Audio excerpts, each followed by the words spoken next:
of some of the 2 or 3 points, about a minute or so, of the things you'd like the audience to remember. And since you had the first presentation today, Dushan, can we start with you?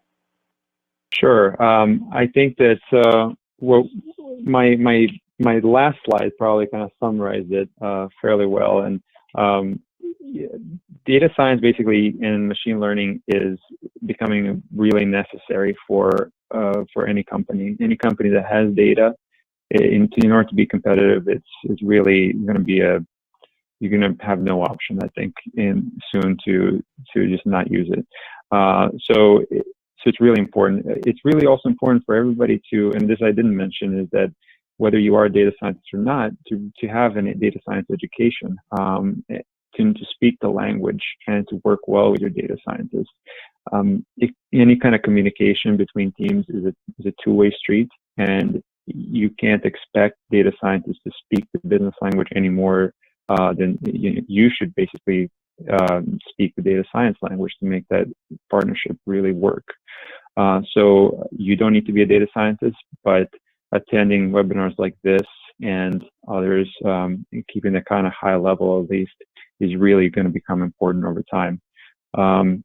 Look for simpler solutions, like I mentioned, regardless of the fact that machine learning can be very complex. Even within that complexity, there are simpler and more complex solutions. If something works well or works well enough, use it. It will be more interpretable, like we talked about. It will be also less likely to fail.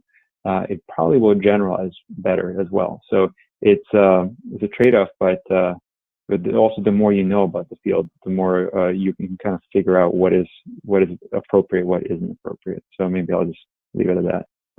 Thank you, Dushan. Leanne, just or so, your key takeaways, which you'd like the audience to remember most?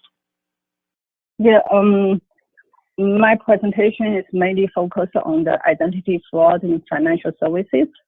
So the main takeaways as in the fraud detection in financial services, you should always keep in mind the regulatory and policy guidances, and also what is the inherent risks of the fraud detection models, and how the risk management approach.